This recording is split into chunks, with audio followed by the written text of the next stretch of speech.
Chers internautes d'Inzo Congo, bonjour, Christian Lyongo.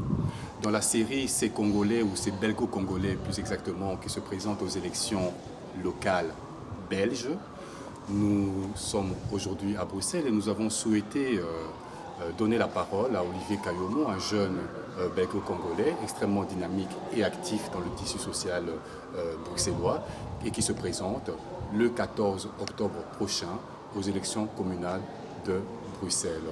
Olivier Kayomo, bonjour. Bonjour Christian. Voilà, pour les internautes d'Inzo Congo qui n'ont pas encore, je dirais, la chance de te connaître, pourrais-tu te présenter de manière succincte? Volontiers, donc je suis Olivier Kayomo, je suis belge d'origine congolaise, je suis arrivé en Belgique en 1994. J'ai fait un parcours comme la plupart de nos compatriotes, donc j'étais demandeur d'asile, je crois que c'est important de le dire, je suis passé par le petit château, et puis après je me suis battu dans les études, donc j'ai fait chimie et puis communication politique, mais j'ai beaucoup aussi travaillé dans les théâtres. J'ai mis en place en 2002 la troupe théâtrale Les Piroguiers, et puis après Les Piroguiers, il y a eu les États généraux de la jeunesse africaine, le concours d'orthographe orthographique. Donc aujourd'hui, je me présente sur les listes FDF, 7e à Bruxelles-Ville.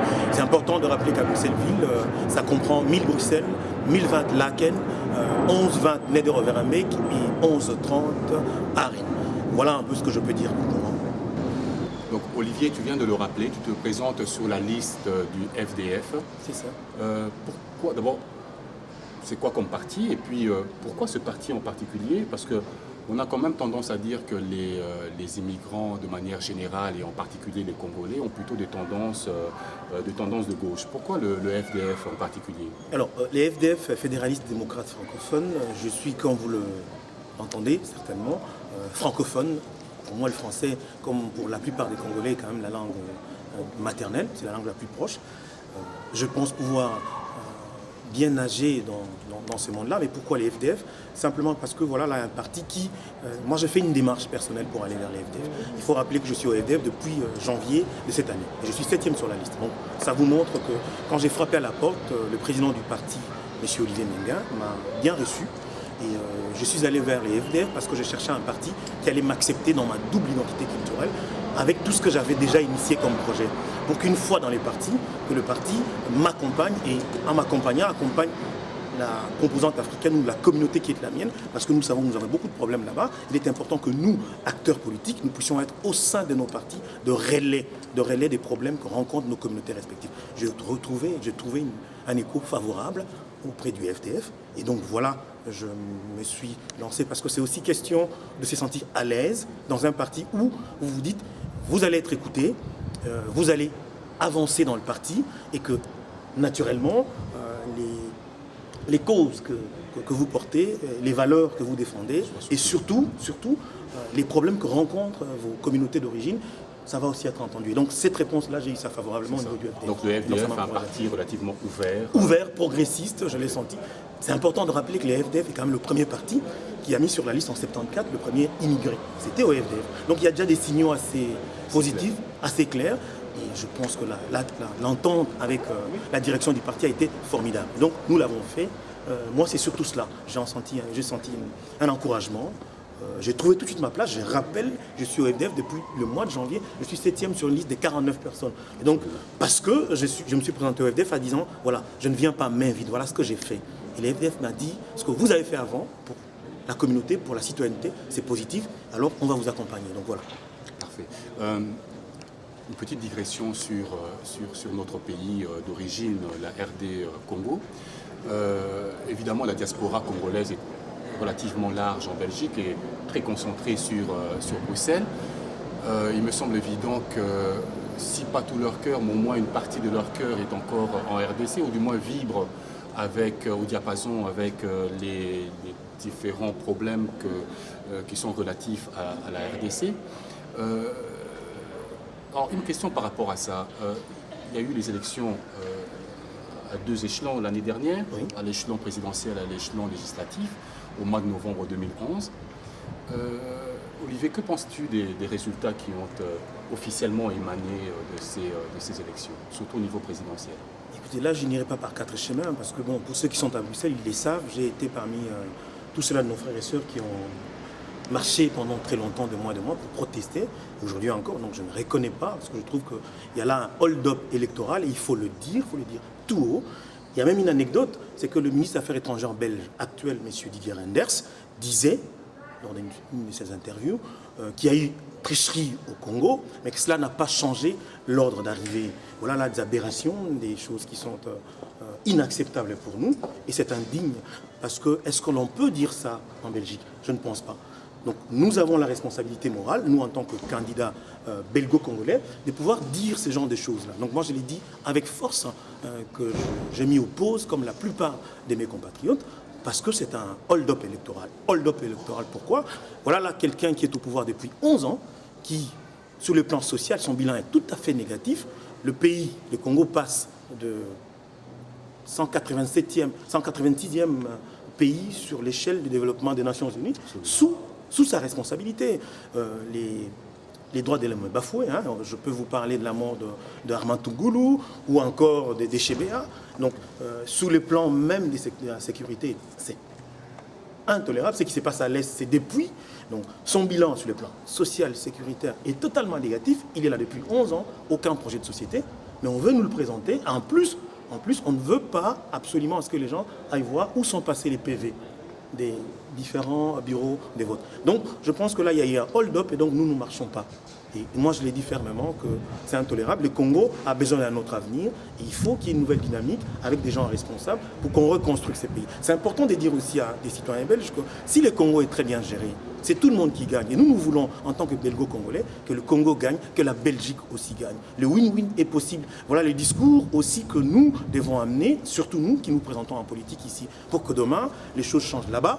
Mais en commençant par ici, parce que nous faisons tout pour pouvoir aider les Congos. C'est nous qui envoyons l'argent à nos familles là-bas. Et donc si c'est mal géré, nous avons le droit de les dire. Et c'est pour cette raison que la plupart de nos compatriotes, de nos frères congolais ont marché.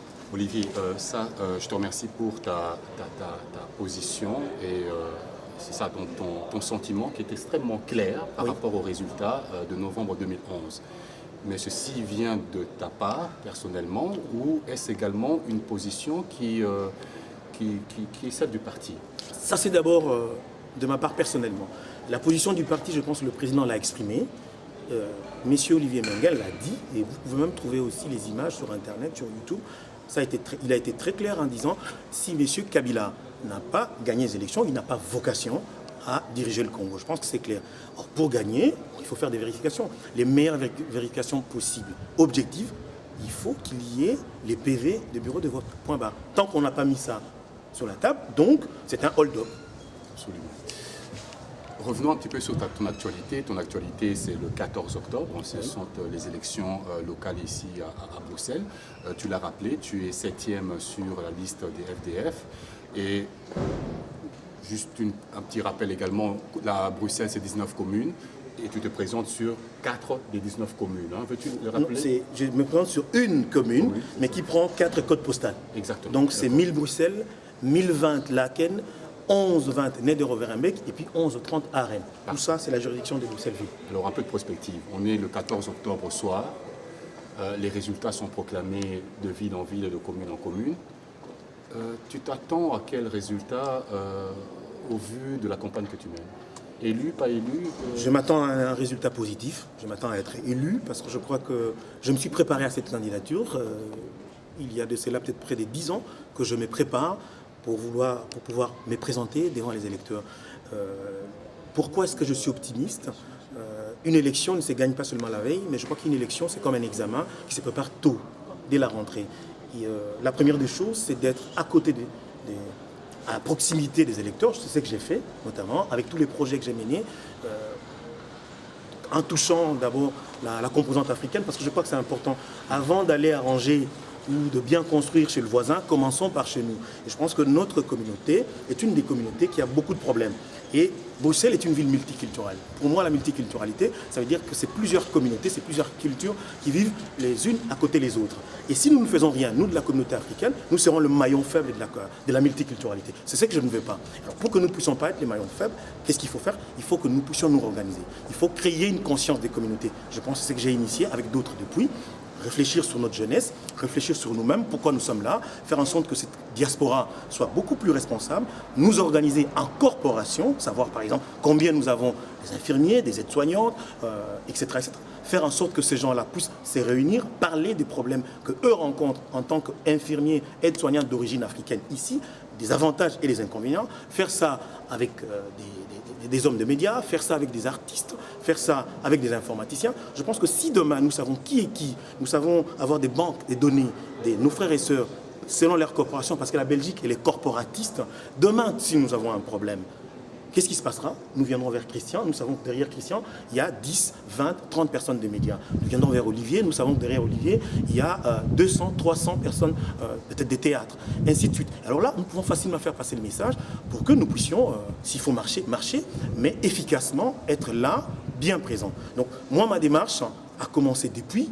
Et sur base de cette démarche et sur base aussi des retours que je reçois, c'est plutôt encourageant et je suis optimiste pour les 14. Optimiste, pas pour moi, parce que je pense qu'il est temps maintenant qu'on serve. Mon père me disait toujours que quand tu veux te mettre devant les gens pour leur montrer les chemins, c'est important que tu saches les laver les pieds. Donc c'est ce que j'essaye de faire. Je ne suis pas seul, je suis appuyé par une équipe qui est très dynamique. Il y a quelques représentants qui sont là. Donc, c'est peut-être l'occasion également de présenter justement l'équipe qui t'aide dans ta tâche. Voilà, je vais représenter quelques-uns de l'équipe. Il y en a quand même plus de 12. Mais bon, pour aujourd'hui, je présenterai Anano, qui est à ma gauche, qui est un frère qui est originaire du Togo. Donc je suis aussi panafricaniste et je tiens à ce que ça existe. Je pense que le combat aujourd'hui à Bruxelles, par rapport à la communauté congolaise ou africaine, elle doit être aussi et d'abord africaniste. Et puis j'ai à ma droite ma directrice des campagnes. J'ai deux directeurs des campagnes. Il y a une directrice qui est là, Iguette Kionga. Ils auront peut-être le temps de dire quelque chose. J'en sais rien, mais je suis très content d'eux. Peut-être rapidement une question. Comment se passe la campagne? Quel est le reçu que vous avez les gens, comment on vous reçoit chez les gens? Quel est le feedback que vous avez des personnes que vous abordez sur le terrain? Mais merci de me poser la question. En fait, la campagne, il y a une bonne ambiance dans la campagne. Pour preuve, on a été à Matongé, à Port-de-Namur, on a visité la galerie, on a parlé avec les femmes, les hommes là-bas. Bon, en fait, on nous a bien accueillis. Les gens étaient même surpris de voir un groupe d'Africains qui a un projet communautaire. En fait, c'est d'organiser ou de réorganiser la communauté africaine afin que nous puissions savoir comment est-ce que nous pouvons nous entraider ici à Bruxelles. Bon, en fait, les gens étaient, comme je le disais, étonnés de nous voir. C'est comme je peux dire, du jamais vu. Ils n'ont jamais vu un groupe d'Africains venir vers eux avec un tel programme. Merci beaucoup.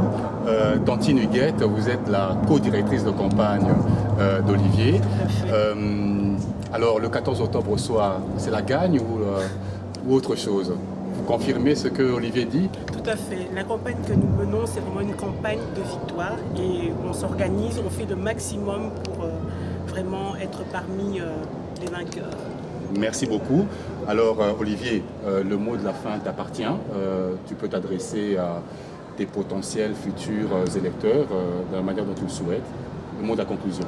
D'abord, merci à Inzo Congo pour cette belle occasion. J'espère que ça va continuer. J'espère qu'il y aura beaucoup plus de gens qui vont aller visiter ces sites parce que c'est vraiment extraordinaire ce que vous faites. Donc, chapeau.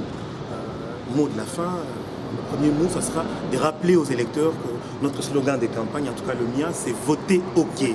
Voter OK, c'est Olivier Kayomo, OK, ce sont mes initiales, mais OK aussi parce que le projet que nous amenons, les discours que nous donnons, les actions que nous avons déjà mis en place avant que nous soyons élus, ce sont des projets, des discours OK. Donc c'est positif. Je sais que les gens qui nous écoutent sont des personnes OK. Alors, les 14 octobre, votez OK pour une nouvelle génération, pour changer les choses, pour que demain nous puissions être fiers de nous et surtout pour retrouver notre prestige. Donc, j'ai dit à tout le monde, le 14 octobre, votez OK.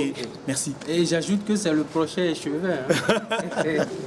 Donc voilà, dans la série ces Belgo-Congolais qui se présentent aux élections locales en Belgique, en particulier le 14 octobre prochain, nous avons eu le bonheur non fin de nous entretenir dans un entretien sans concession avec Olivier Kayomo, qui, je le répète, est 7e sur la liste FDF sur la commune de Bruxelles. Comme vous l'avez entendu, bon, écoutez, votez OK. Voilà, c'était Christian Lyongo pour Exo Congo. Oh, écoutez ça.